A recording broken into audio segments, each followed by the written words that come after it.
I'm here with some incredible people from the Man Cave, and we're here to talk about something I don't think we talk enough about, and that is rejection.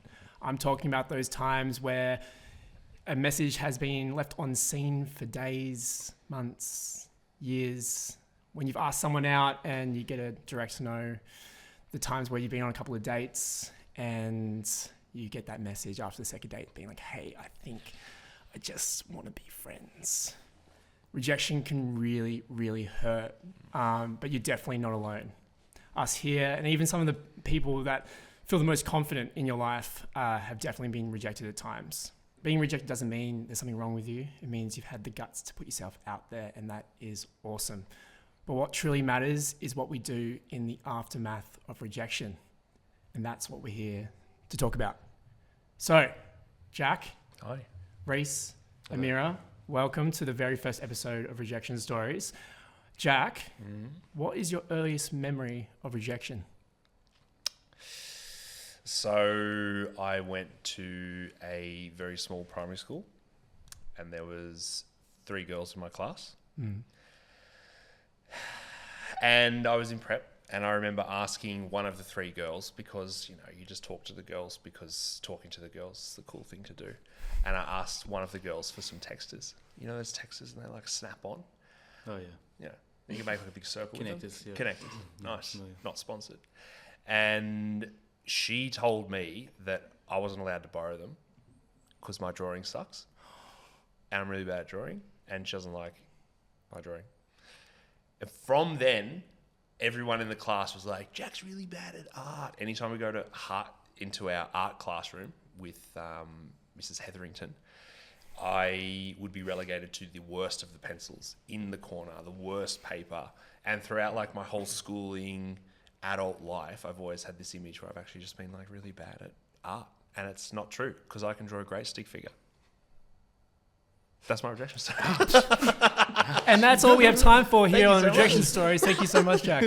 But it was really hard, like, because I was sitting with that as a 5-year-old. It's like, why is my art so bad? Have you ever seen my art? And she never had, because I'd never drawn before, because it was the first week of school. Silly stuff. Jack. Little baby Jack. He's Well, so maybe at the end of the sad. episode we can get you to do a little drawing Can we? for us. And we Yeah. can, I'll draw a picture of everyone. yeah, Yes, thanks. Yeah. It really reminds me, I have this memory of like in high school where I was that guy in class that would always forget his pencil case, and I was always asking to borrow pencils and pens. There's this one person I asked all the time, and after like the 7th or 8th time, she was like, no, you can't. And so I sat with myself being like, how am I meant to write this thing down? I don't know what to do. I like, yeah, so I feel you. Wow. Yeah. I hate that. Yeah. I had a pencil box, Oh, I love a pencil wooden box that I made in Pencil woodwork. box? Yeah. Great. I've seen one of those And I'd always have like people's signatures on the top of the box. So like my best friends would write in the top of the box. That's really cute. And like for a long time, I didn't have many names on the box. But then as like I went through school, like I got more names on there and more people like wanting to contribute. And that was actually an art project that I did once.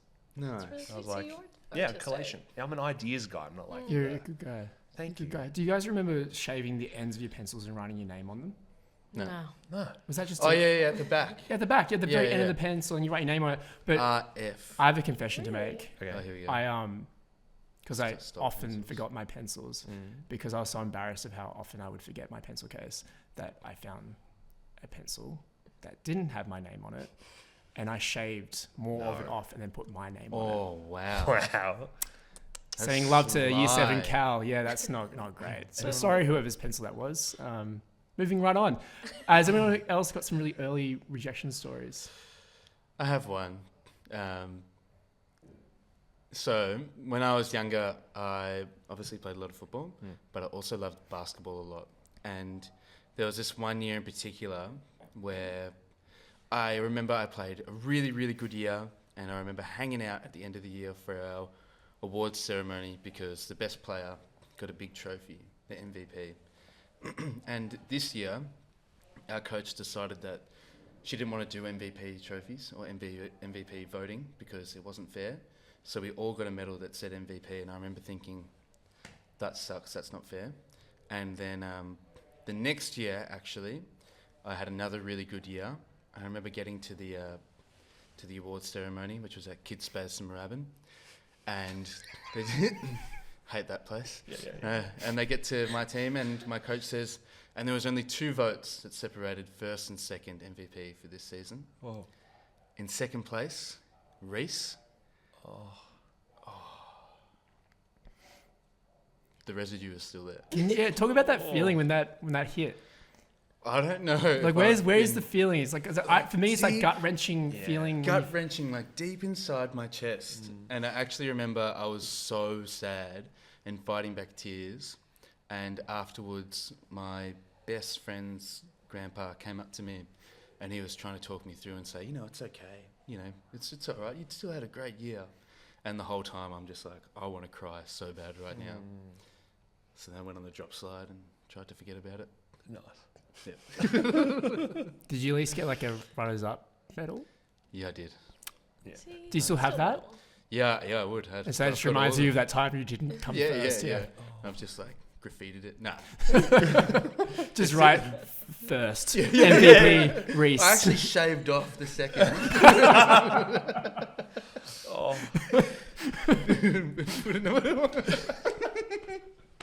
That's so good. Oh. Amazing. Amira, have you got any sporting stories? Oh, definitely not. No. What about mum with sandcastles? No sandcastles. I'm trying to think. I think it was more like from a perspective of a young girl not having the right style instantly made it rejection. Especially in middle school and high school, it was always the case. Like, I was very free-spirited. I didn't really care what anyone thought about me until the point that I showed up in the Converse socks that hit your knees, and it was the whole pink Converse, and I thought I was so cool. I was like, oh yeah, I'm stunting. I look so good. Everyone's gonna love me. And I got rejected by literally everyone. They were like, oh, you're weird. Like, why are you wearing that? Like, who wears that? Wow. And it took a hit of like, oh, I want to be different. I don't want to dress like everyone else. And that rejection took a toll on me for a little bit as a young girl. I think I was maybe 10 years old. Until I hit 15, I was like, I don't care what anyone thinks about how I dress. Why should I? It's a style for a reason. Why do I want to look like everyone else? And I think that was a big takeaway as a teenage girl of you don't necessarily have to listen to what people think about you and comment on how you look and how you style yourself. Yeah. It's amazing that you caught that quite early on. Because I can imagine for some people that would linger for quite a while. Yeah. And like conforming to what they think other people should wear and what the cool thing is to do. And Jack, I swear you probably haven't changed much with your fashion. I feel like you're just boots, jeans, jumper. Yeah. Is that The running joke is that I have worn boots since primary school.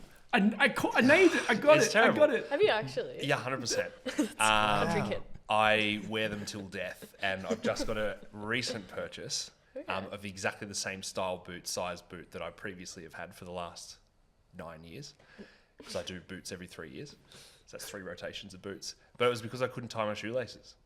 Could not tie my shoelaces. I used to do like the bunny ears, and then like that obviously takes a long time. Then I had to use like the new loop thing that, I don't know, came out of wherever in the early 2000s. And I'm like unable to tie my shoes in any fashion. So like if I had my shoes tied by mum or dad at the start of the day, I really couldn't rely on my shoes to become untied.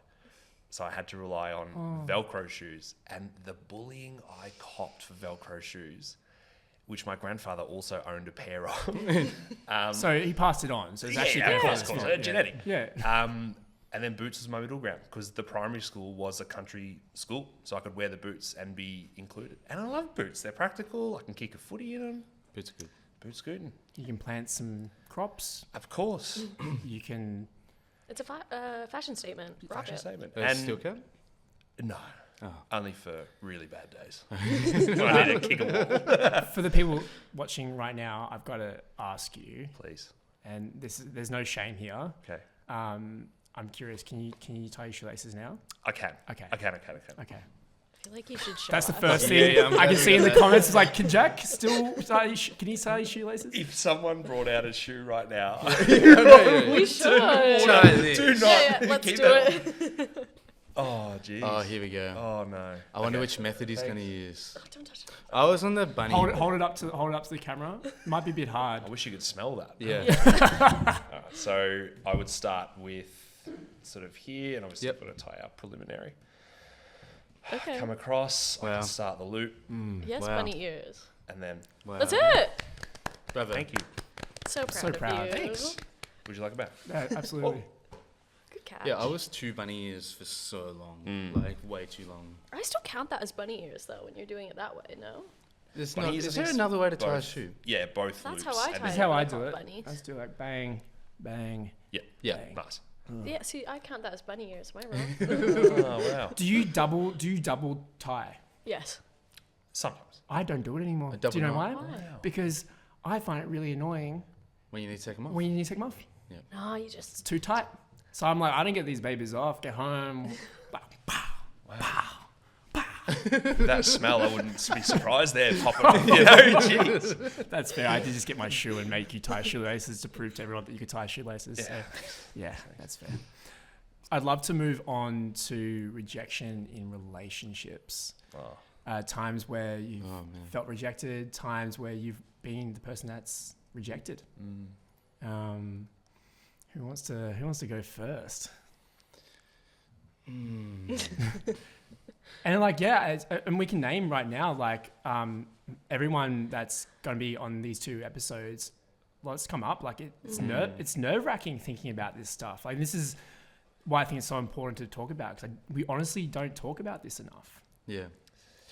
I've got 2 stories of being rejected, which I think will be really good. And the reason I want to share these stories is because only in retrospect do I look back now and see I actually got a lot out of these rejections. The first one is about a girlfriend that I had. So I was in a relationship when I was in high school, and then immediately after I got out of high school, I met someone else and felt really, really intense emotions for this person, and pretty much straight away got into this relationship with this new person. Head over heels, really, really strong emotion towards them. And a couple months in, I find out that they're moving overseas to Paris. And I was in such a state of denial, complete ignorance.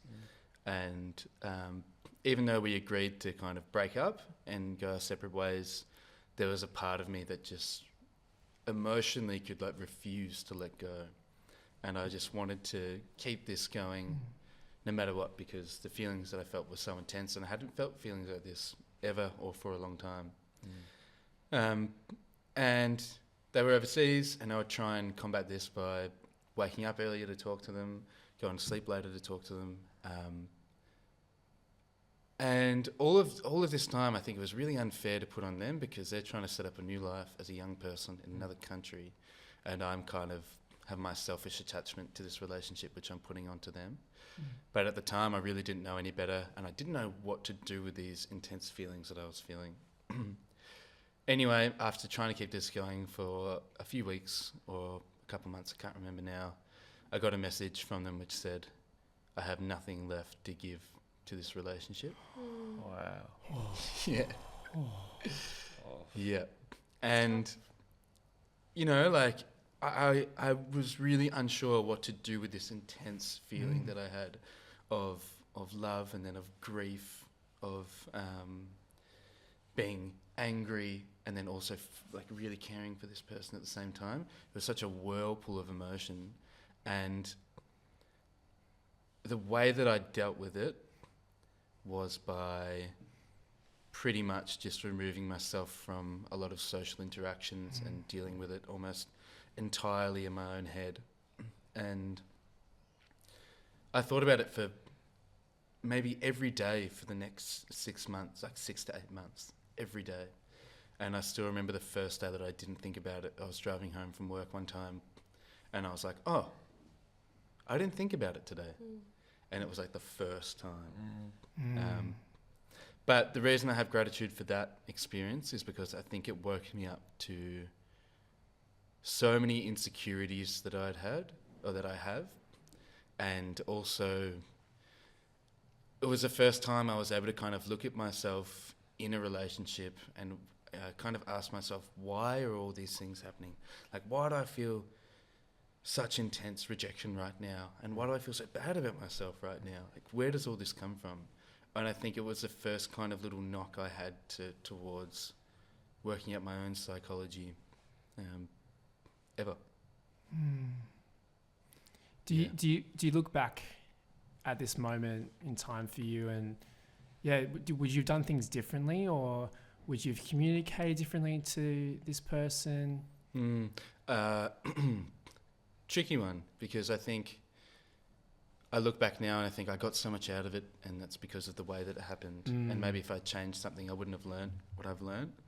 But at the same time, I think it would have been nice if I could have been more understanding of what that person was going through, and maybe not rely on them so much, and understand that it's okay to feel what I'm feeling, but I don't need to get my kind of affirmation from them. I can go and speak to my friends about this, and that's okay too.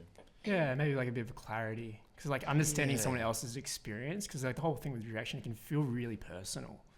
Yeah, it can feel really personal. But, you know, this person's moved to a different country, like long distance, from my understanding, is quite difficult, especially at that age. So for me in those moments, definitely having a little bit more clarity around that person's experience and realizing actually it's not just me, it's them as well and their experience. Yeah, that's right. Yeah, man. I also have another one, if that's okay, and I'm taking up a bit of mic time. Take up space. Yeah, the next rejection story was one that I experienced in relationship. So I was talking to someone actually at the Man Cave about this, about dealing with rejection in relationships, not where there's like a breakup of like feeling rejected in a relationship and then still kind of navigating it together. So from that first story, I had maybe a year or two where I didn't speak to anyone. I was like completely disengaged from any kind of romance because I was scared.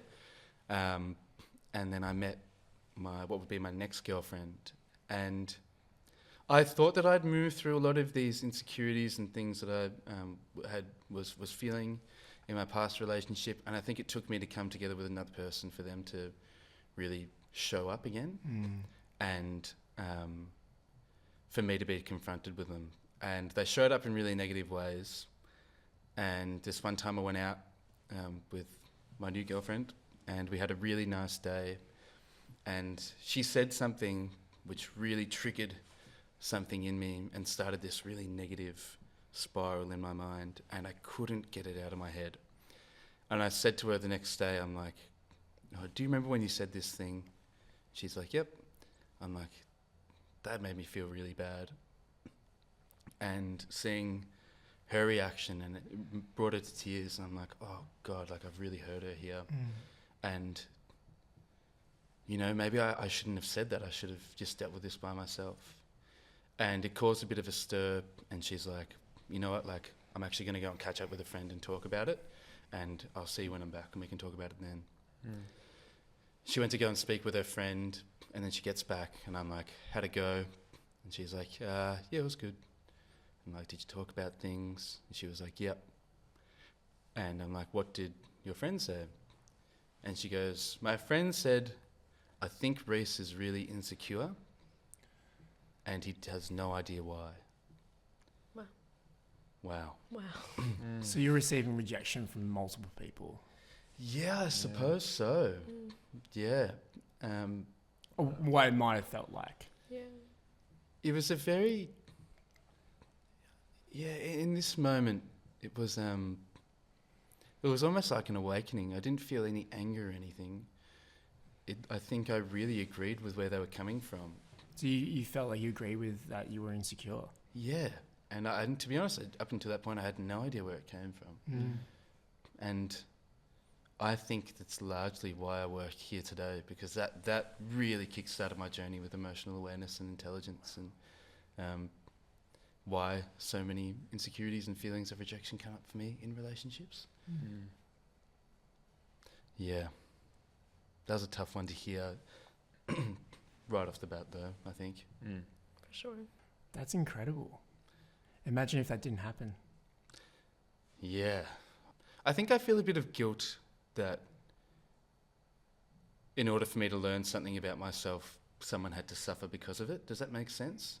Like, in order for me to learn why I'm insecure or why I have these patterns, it had to be to the detriment of someone who was there to care for me. And it's like they've suffered because I was unaware of something. And this is kind of the bit I want to get to, is like the aftermath of rejection. So how we actually deal with these things. So whether it's something how we've reacted, or if we've rejected someone and we've been rejected, the follow-up. So that guilt of that feeling you're feeling, being like, oh, someone getting hurt in the process of me growing. But it's like, how do we rectify or heal, or what kind of conversations are we having with people? Yeah. Have you had the opportunity to did you have the opportunity to rectify or? No, we're not together anymore. And not on speaking terms, not involved in each other's lives. And I probably never did get the chance to express how grateful I was in the end, and how sorry I was. That and I think if I could, that's probably something that's similar in all of my relationships, is that I haven't had the chance to really thank them and apologise for the hard things that they've had to bear in order for someone for me to grow. So if this makes a way to them, I'm sorry, and that's genuine. It's been also really hard to forgive myself for that, I think. I don't know what everyone else's experience with that is, but for me it's been really tough. Thank you so much for your honesty. I think it's really beautiful. There's definitely conversations that I've had in my life where, because of a breakup or because of a separation or someone even passing on, that there's these lingering questions or like closure or an apology that I feel is needed to close that chapter. And sometimes we don't get that opportunity. How do we deal with that? Like, throw it to the table. How do we deal with something when a closing of a relationship happens, or a loved one moves on and we don't have that closure? Because I know what that feels like inside. That was the second phase of rejection. How do we deal with that? I've spoken a lot, but I think normalising that feeling of non-closure, it's something that we've all felt before, and I think it's so common, in my experience at least, to just ruminate forever in my head. Oh, what if I had said this? Or what if I speak to them and I say this now? And so often there's not closure that can be given in every circumstance. But if we can talk about the experience of how it feels to not receive closure, then I think at least we can all share that experience and, maybe even laugh about it, because sometimes it's a bit ridiculous. But, I would say just bringing it to the surface and being able to talk about it honestly. Beautiful. Yeah, just being honest with it, like talking to your mates, like it's the first thing you can do. Yeah. I also think there's an aspect of holding yourself with integrity for like the next relationships or conversations you go into is, I've had this experience or someone's done it to me. How can I hold myself with integrity to ensure that these next conversations, these next relationships, these next friendships, I'm providing the best version of myself and the best insights of myself to this person to prevent that moving forward. And again, every situation's different and aspects are completely relevant on different positions, but I think that's my most important thing of like, I'm not a perfect human, but I want to hold myself with integrity, and kindness is a virtue. I think that's a big one for me. Kind of like willing to, I don't know, like I don't want to be the same person I was when I was 5 years old. Like I want to evolve a little bit and like grow. I don't want to change who I am at the core, but I want to like update it and refresh it and make sure that like the way that I'm acting is in line with who I am. I don't want to live with this older version of me, because I'm changing as like life goes on. I'm actually not that silly, boisterous 13-year-old in school. He's long gone, but he's in here and he's fun to talk to sometimes. It's beautiful. It's cute. This might not make the cut, but it's just come to me. I'm really curious. The word rejection feels really loaded to me. And I'd love to like unpack what's behind it. What actually is rejection? What is it? Because for me, it feels like I've rejected someone or I've been rejected. It feels really loaded. What's underneath that? If I'm rejecting someone, is it me actually just like naming my boundaries and my needs? Yeah, just open for discussion. I think if we do, No, go. if we do look at it that way, that's what it is, right? Rejection is such a harsh word, but it is protecting yourself. It is putting up these barriers that is meant for you and you only. It's the same way we look at affirmative consent. If it's not a yes, it's a no, right? So if you're sitting there with the thought of rejecting a friend or a partner, is this person serving me? Is it bringing happiness to my life? Yes or no? If it's a no, then that's okay, and it shouldn't be such a bad thing if you're prioritizing your mental health Absolutely. or your well-being. And also like you moving on from someone or rejecting someone doesn't necessarily have to mean they've done anything wrong. No. It's like growth journey. feelings change. People grow up Yeah. and move on. And that, you know, this is the bit where so many times when I felt rejected, it's felt so personal, especially my first relationship. But we grew apart, and that's okay. Yeah. And it took me a while to accept that, but it wasn't because of anything wrong with me. We had problems and issues, but we grew apart. And that acceptance is really important. Yeah. That's right. Like feelings change and needs change as well. Sometimes like the needs that you have at the start of a relationship mightn't necessarily be there by the end of it. And the kind of role that this person might be serving in your life is no longer needed. And although it can be like incredibly sad, it also doesn't mean that it's personal, which is what you were hinting at, which I think is really important.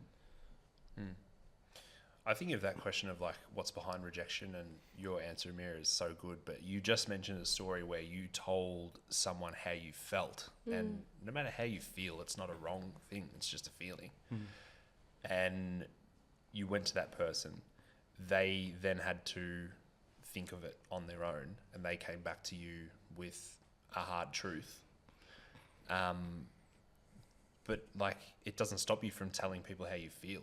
And I think of it all the time with my partner now. Like, I will tell her when I'm at 100% capacity, and she'll tell me when she's at 100% capacity, or the inverse, when she's like really low. And over like the last few weeks, she's been really low. And she has felt like she hasn't been contributing to the house, doing stuff like cleaning, cooking. And I've been very happy to help and do that. But she's been feeling as if she has this. And it's fine. It's just, you know, she feels bad. She talks to me. I'm feeling like I'm not doing much. I feel like I'm having a lesser role in the house and like cleaning and cooking and helping.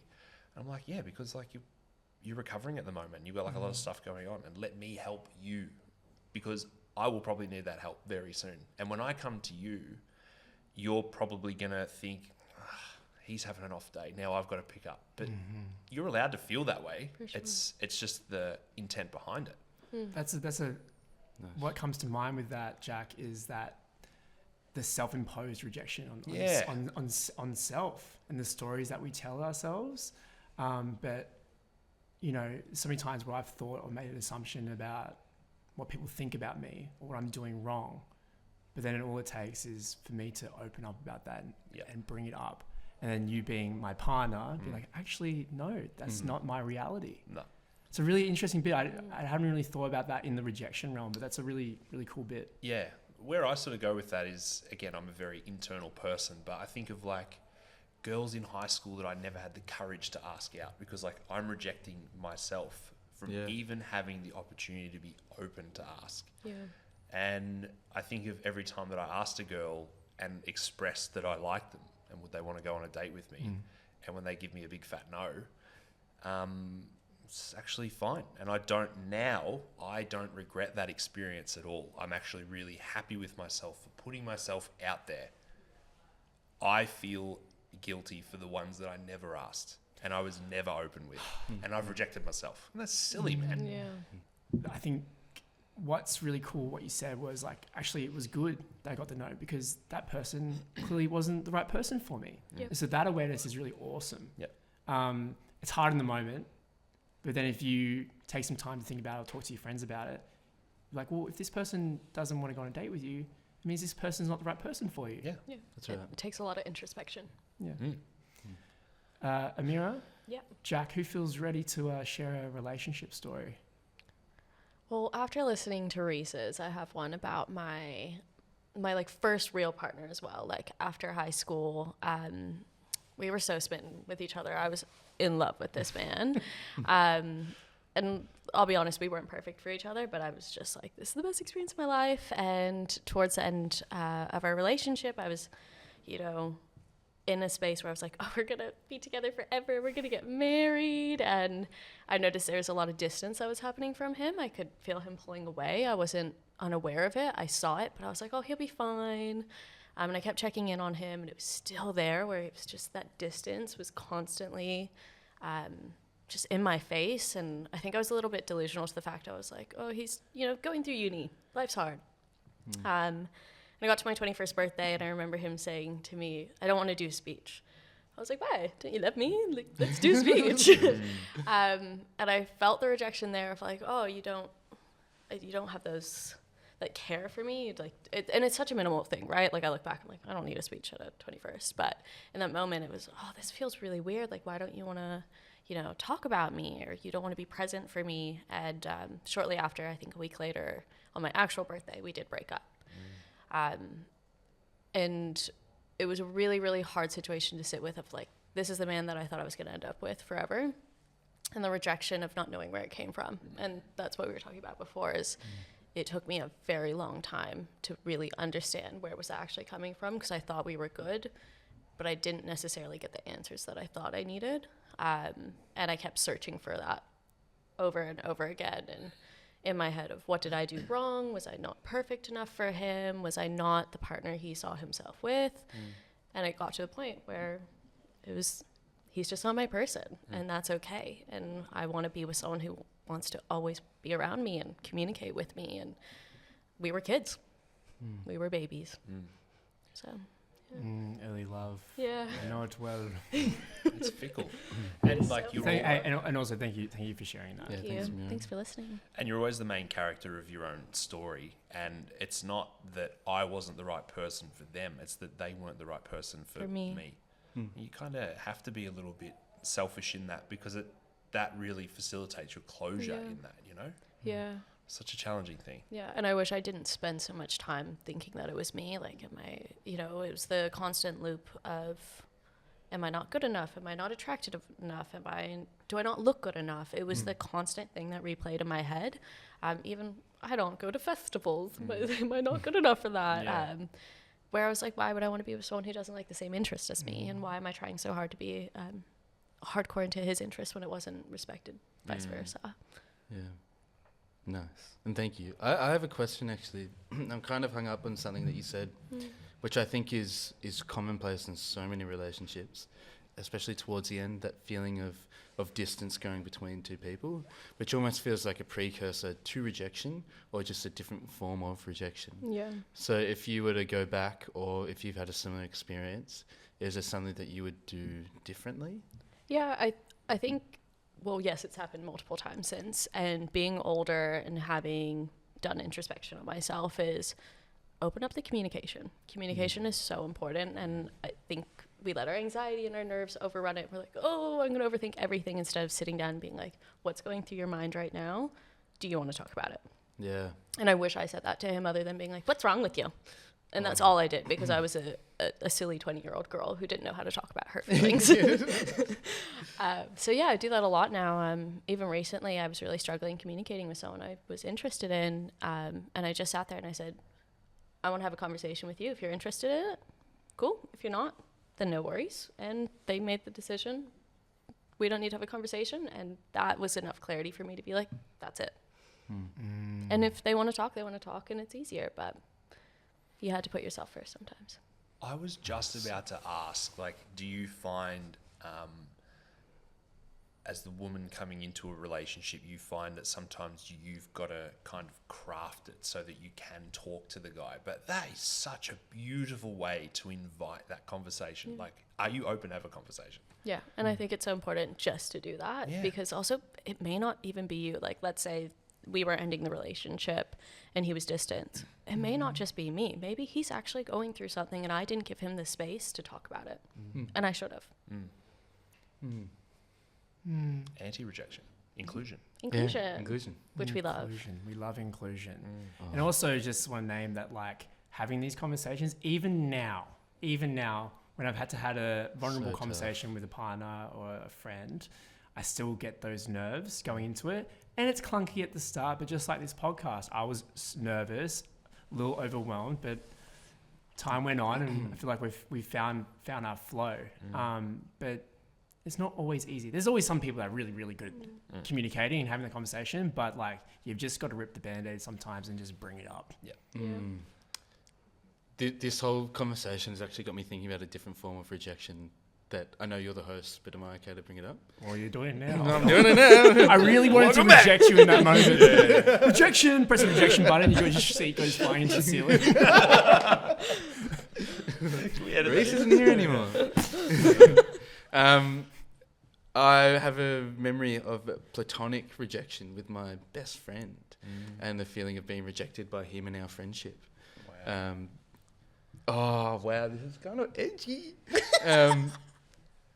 There was a time earlier in the year where, earlier last year, where I felt like I really wasn't having my needs met as a mate, and like I didn't see him much, or if I did see him, he was always with someone else, and I just remember thinking like, man, this guy is such a dick, but I love him so much. Like, how do I talk about this?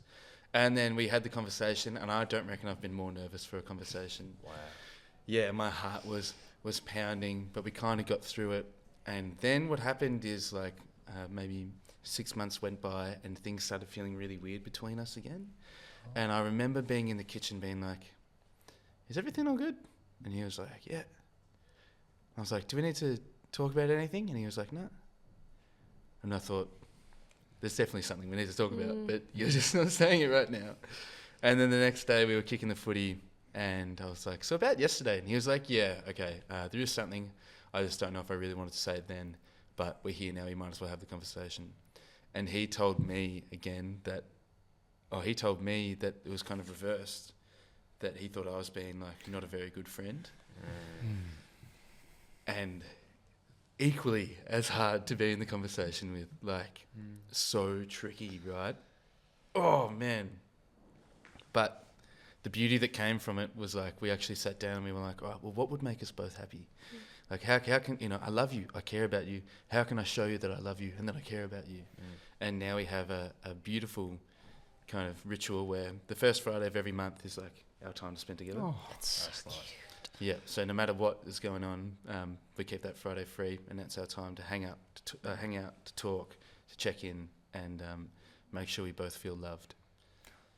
And he's overseas at the moment, so I'm going to miss him for the first Friday this month. But you could have a Zoom call. Yeah, I was gonna say. I could have a Zoom call. Is he in France? So time zones might be a bit tricky. He's Sorry. Shade. I like it. I think he is in France. Wow. That's great. I'm on fire. Yeah. Nice intuition. Yeah. But yeah, I was just thinking about like the difference between platonic and then romantic relationships. The feeling of trickiness is so similar because there's still people that you love and care about. Of course. Oh, yeah. Thanks, Rhys. Yeah, it's beautiful, and just how much love you have for your friends.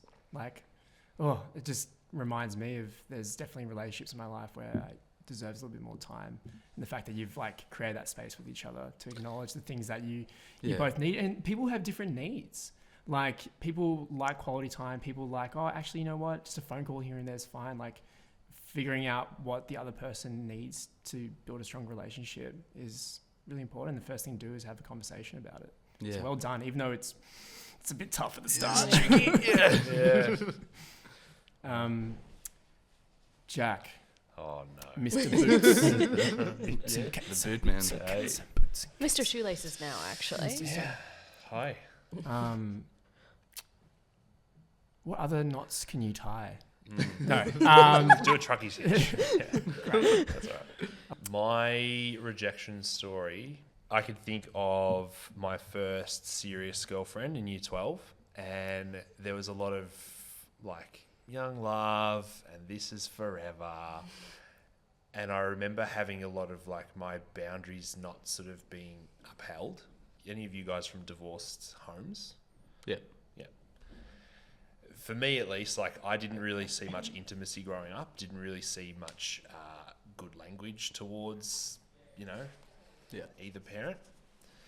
And so PDA wasn't exactly my thing, to the point where I would have like sweat running down my back. And I remember it came to like one point and we went to this Mexican restaurant and I actually opened up and I said how I was feeling. And, I've told you a couple of things about, my sort of boundaries and what I like and hanging out, and you're not really like being present for when I'm talking about it or when we're actually together upholding it. And she said, I think things are going fine. I don't really have a problem with how they're going. I'm like, okay. Everything I've just like sort of said's been like rejected in a way. And went to her house and I said, I don't think that we're working very well. And I don't think that we're working at it, to be honest. This is like 18-year-old Jack. And she's like, no, but like we talked about it and I said that there was nothing wrong. And I was like, but I'm like finding that there's stuff wrong and I'm having a hard time in it. And I actually think I'm pretty happy to like leave it here. As she was apocalyptically upset. Really couldn't see it coming. And I'm such a people pleaser. It was really difficult for me to like dump someone because the image of that's quite like strong, Yeah. And what's the reframe now for us Yeah. around dumping? It's actually you just choosing yourself, putting up boundaries, and your needs weren't being met for yourself, and so you chose to step away, and that's okay to do. Yeah. And like me going through like relationships in my life, like it's been like a bit of a metamorphosis and I've really changed who I am and done like a lot of introspective stuff. At one point I was a dating coach. Wow. Okay, well, I feel like we need another whole bloody episode on that, Jack. I had 3 clients. I'll be your 4th. Okay, all right, we can work that in. Making business. Yeah, I've got an ABN. Can me and Rhys get a discount? Please. Great. Let's do a We'll group do it together. special. Group Okay, special. done. great. Yeah. Okay, One thanks, of them was guys. engaged, which is really cool. Oh, I'm definitely I'm booking definitely in. signing up. Yeah, This is successful. business is moving. Lindsay as well, Andrew. Andrew's married. But it doesn't matter. Relationship Who needs coaches, help? No. everyone needs a relationship coach. And He already put a ring on it. the thing that was different was just like I talked about communication, and they said, well, like, how do you land at good communication? And again, it was just the invitation to communicate. Yeah. And that was the thing I think that really I did well in like young Jack relationships. I over communicated, if anything. The thing that I have had to learn is to allow like others the space to communicate with me. And so I had just finished a really long-term, long-distance relationship with someone who I thought I was going to marry and be with forever. And I met someone on an online dating app. And so I'm going to go in, I'm going to communicate, I'm going to be honest, I'm going to be myself, I'm going to like open. And first date, incredible. Fireworks. I felt really seen and held and understood, and I felt like I really got to know her as well. And then third date, she and I were going to go to the movies, and we're really like looking forward to this date. And I was getting the sense in the lead up that it was a bit like shaky. She told me that she was sick. She told me she wasn't like feeling super good. Yeah, let's just play it by ear. And I thought, you know what? Like, she's feeling sick. I just said to her, let's cancel tonight. I'm just going to bring you over some soup and some bread. And I'm just going to like say hello and then I'm going to leave. So cute. And I didn't hear anything for days. And I was really like, is she like really deathly ill, or am I being like massively rejected? Either way, if the feeling is bad. And I remember exactly where I was. I remember exactly what I was doing. I was sitting on my bed watching a video of a drag racing thing. Like I like RuPaul's Do you like Drag Race? cars? I like cars. You like Yeah, cars, yeah. Jack? What And about cars? I remember. I went straight to RuPaul. I just remember feeling like the bzz in my pocket, and I'm like, that must. I feel like that's her, and I look at the phone, and she's like, "Hello, Jack." And says, you don't know who starts with "Hello, Jack" on a text message. And it went on to say that I just don't think that it's there for us. And I was like, oh. And I went on the online dating app and I saw like all of her images had changed and like I wasn't on there anymore. Part of me was annoyed because she still had my container. But the other part of me was annoyed that I had like been really open and transparent and like with this person and she wasn't necessarily like with me. And I thought it was me. And it wasn't that I was the wrong person for her, it's that she was the wrong person for me. For sure. Ultimately. And that really helped because I remember where I was sitting, I remember reading the message, I remember my guts falling out of my body. I was feeling the worst I've ever felt. And it took like weeks to pick up, weeks to pick myself back up because I felt like it was me, but I know it wasn't. I actually was a sweetie pie. And she returned my container and we had a beautiful like chat and she was just talking about what she wants in a partner and like she was able to communicate and be open. That's great. You got some clarity out of it. Yeah, I did. Immediately after that, I met Georgia. Yeah, I did. We love you, Georgia. Love you, Georgia. We do love you, Georgia. And I'm like really excited because every Thursday we have a date night and we've been doing that for like nearly 3 years now. So cute. And it's like a real practice that's come from, I had a really poor, if you want to call it like a breakup rejection experience with this girl. And then from that, I was like, you know what I did's not the wrong thing. I'm still going to like be just out there and with her and heart first. That's nice. I like it. Beautiful. It's nice to be myself in a relationship and not withheld. So I want to pose something to that. So I sit here and I say, like, you know, look into your self-introspection if it's, you know, they're not your person.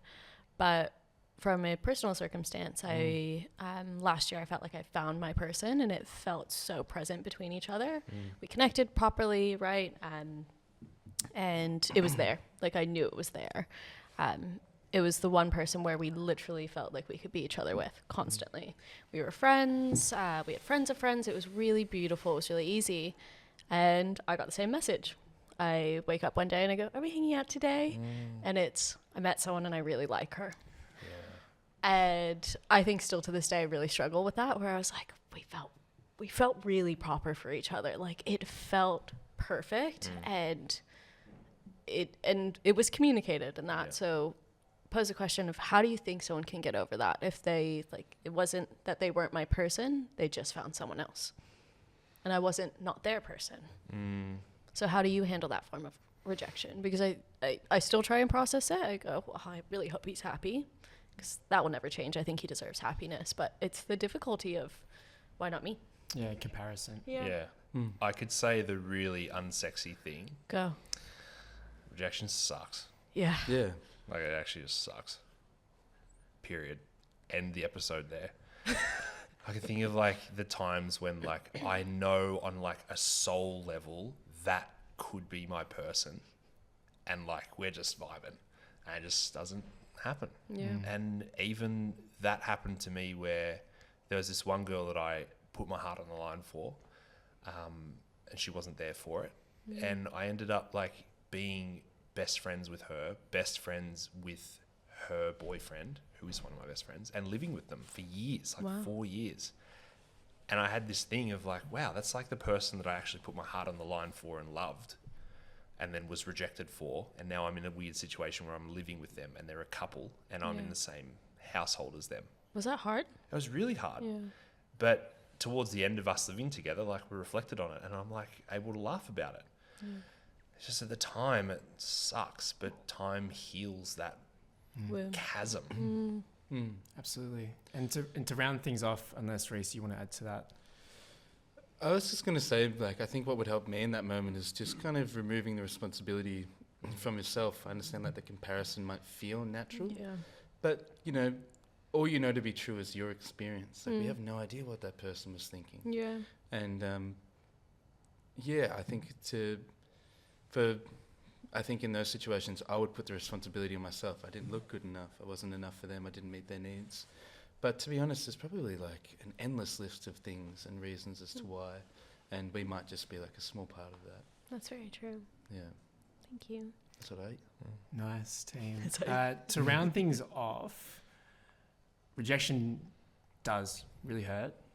Yes. Yes. Can we all agree that it Yes. hurts? Yes. Yes. It's a form of grief. It's a form of grief. Can we? Yeah. Can we Oh my gosh. Yeah. So something interesting, just quick, small, quick tangent, because we're wrapping up soon. But something my sister said to me when she was going through it was in a long-term relationship, going through a breakup. She was devastated for a long time. And she said to me, Callum, this breakup feels worse than losing a loved one.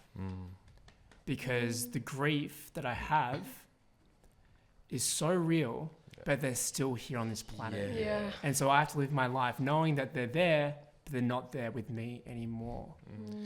And so the process for her, which I thought was so actually quite profound, she would have been like 21 at the time. She's married, 2 kids, happily married. But I thought that was a really good reframe to realize that rejection's grief. You're moving through grief. Yeah. Yeah. Yeah. And shame. Yeah.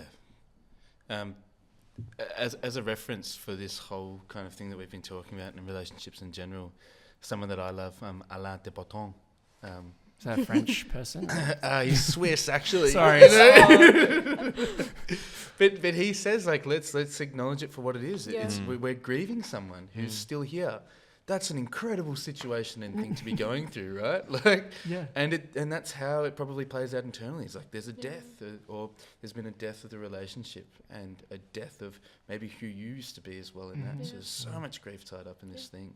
Nice. And he says how, as a society and as a whole, like, we should really treat each other when someone's going through that, like, as such, like, oh, you've really lost someone, you know, let me treat you in a way that's kind of help that.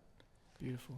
Because withholding those emotions do no one any good. You know, Yeah, that's right. Yeah. it doesn't. It Fills does. your It jar. doesn't do anyone out here any good. Yeah. And it certainly doesn't do me any good Yeah. at all. I actually just need to sit with this was a relationship and I had emotional investment in it and I thought it was going somewhere and it didn't. And all of a sudden, like, the brakes are on and like the car has hit a tree and I'm like getting whiplash from the feeling. But then I can just start walking and then pick up a bicycle and pick up a car and like keep the momentum going. I love that. Rejection. analogy. Off Development. into the sunset. Love is in the air. Yeah. Quick rapid fire from you three Please. to round things off. What are we doing for ourselves when we're moving through rejection and grief? In the aftermath of being rejected, what are we doing for ourselves? Speaking to friends who will listen and not judge. Yep. Biggest thing, first and foremost. Moving my body, putting food in my body, drinking enough water, sleeping enough, Yeah. like doing things that just are like base human functions for a bit. Yeah. Nice. If you need to go on survival mode, it's actually okay. Yeah. Same as y'all, connection and self-preservation. I always go see the person who makes me the happiest, and it's the best distraction. Like, let's play Mario Kart and listen to music and dance around the house, and it makes me feel loved in other ways. Yeah, that's Yeah. right. Like doing things which are good for good sake. Having a bath, eating yummy food, watching some light head work, TV shows, Yeah. binge watching if you must. Yeah. All just to get through, you know, it's a tough thing. And if it's sitting with you for a long time, like maybe you need to go and see someone professional who can hold the conversation for you and like guide you through it. There really is no shame in it. Yeah. Yeah, yeah, so true. Because these things So are much more like pride. really messy and tricky to deal with. And universal. Yes. Yeah. Yeah. All 4 of us have gone through rejection. The people in the back have gone through rejection. I don't think there's a person on this planet that hasn't experienced rejection. So if you're moving through rejection, whether it's with someone you like, a friend, or you're just feeling left out, remember this. It's okay to feel hurt. Yes, it is. It really, really is. You're human, and it's what we like do in the aftermath that actually matters. Talk about it, learn from it, and know that rejection doesn't make you any less worthy of connection. Thank you. Thank you, you three. We'll see you next time. Thank you. Thank you. Thanks, Cal. Thank you. That was great.